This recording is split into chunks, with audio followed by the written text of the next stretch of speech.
Everyone says the same thing. अरे यार time ही नहीं मिल रहा यार कुछ करने का। मैं भी यही बोलता था और शायद आज भी कभी कभी बोल देता हूँ, बिकॉज टेक्निकली मैं बिजी था। Client work, revision, deadlines.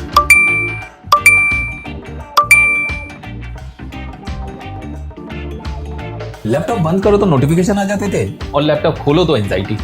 But फिर एंड ऑफ द डे मुझे यही लगता था मैं वो चीज तो क्रिएट कर ही नहीं रहा जो मैं एक्चुअली बनाना चाहता हूँ। मेरा ड्रीम्स था क्रिएटर बनने का। मैं स्टोरी टेलिंग वीडियोस बनाना चाहता था। मैं ऐसे आइडियाज क्रिएट करना चाहता था जो लोग फील करें।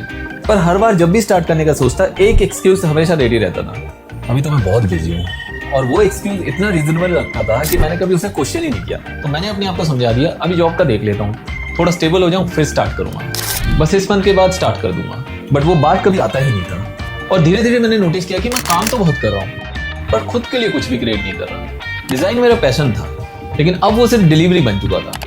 और बर्नआउट का सबसे डेंजरस पार्ट पता है क्या होता है? तुम्हें पता ही नहीं लगता कि तुम बर्नआउट हो रहे हो। बस एक्साइटमेंट कम होने लगती है, क्यूरियोसिटी खत्म होने लगती है, तुम क्रिएट कम और कंज्यूम ज्यादा करने लगते हो। मैं घंटों तक यूट्यूब में क्रिएटर्स को देख सकता था, इंस्टाग्राम पे स्क्रॉल कर सकता हूँ, creative setup, cinematic edit, story telling, और हर बार मेरे अंदर से एक ही आवाज आती थी, भाई तू भी तो यही करना चाहता था ना। बट फिर वही थॉट आ जाता था, क्या करूं, मेरे पास टाइम ही नहीं है। फिर एक दिन मैंने कुछ क्रिएटर्स को देखा जो लिटरली डॉक्टर्स थे, फुल टाइम डॉक्टर्स। कोई मेडिकल स्कूल में था तो कोई 80 आवर पर वीक हॉस्पिटल में काम करता था। पर उसके बाद भी वो वीडियोस बना रहे थे, पर्सनल ब्रांड बिल्ड कर रहे थे, बिजनेस चला रहे थे। और मैं जेन्युइनली शॉक हो गया। उस टाइम मेरे दिमाग में एकदम से ये थॉट हिट हुआ, अगर इनके पास टाइम है तो मेरे पास क्यों नहीं। और ऑनेस्टली वो मोमेंट मेरे लिए बहुत अनकंफर्टेबल था। पहली बार मुझे लगा कि शायद प्रॉब्लम टाइम नहीं है, प्रॉब्लम मेरी प्रायोरिटीज है, या मेरे हैबिट, या वो बिलीव जो मैंने बिना सोचे अडॉप्ट कर लिया है। क्रिएटिव इंडस्ट्री में ना बिजी रहना ऑलमोस्ट फ्लेक्स बन चुका है। Late night edits, no sleeps, constant hustle. और अगर तुम एग्जॉस्टेड नहीं लग रहे हो ना तो लोगों को लगता है तुम सीरियस ही नहीं हो। तो मैंने भी वही किया। मैंने खुद को इतना बिजी रखा कि मेरे खुद के ड्रीम के लिए ही एनर्जी नहीं बची। और फिर मैंने ऑब्जर्व करना स्टार्ट किया कि मैं एक्चुअली बिजी किस में।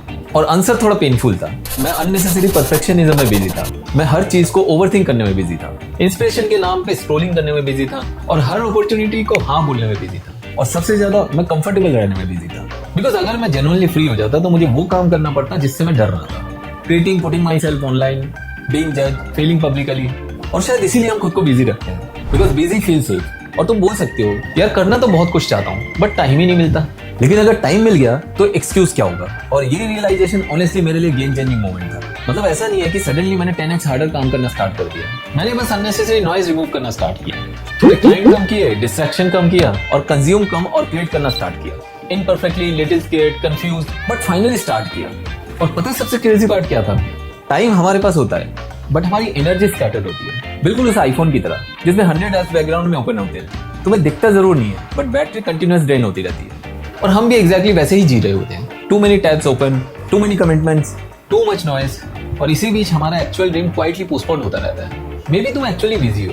मैं ये नहीं बोल रहा कि रिस्पॉन्सिबिलिटीज फेक होती है। लाइफ हार्ड होती है, काम होता है, प्रेशर भी होता है। लेकिन कभी कभी हमें ये भी क्वेश्चन करना पड़ता है क्या हम एक्चुअली प्रोडक्टिव हैं या सिर्फ ऑक्युपाइड। बिकॉज दोनों में बहुत डिफरेंस है। कोई आइडिया, कोई चैनल, कोई फिल्म, कोई ब्रांड, या कोई वर्जन ऑफ योरसेल्फ जो सालों से वेट कर रही है। तो शायद तुम्हें बेटर मैनेजमेंट नहीं चाहिए। शायद तुम्हें ये एक्सेप्ट करना है कि बिजी रहना और मीनिंगफुल चीजें क्रिएट करना दोनों सेम चीज नहीं है। और सीरियसली मेरी लाइफ चेंज होना तब स्टार्ट हुई जब मैंने बिजी रहना छोड़ के क्रिएट करना स्टार्ट किया।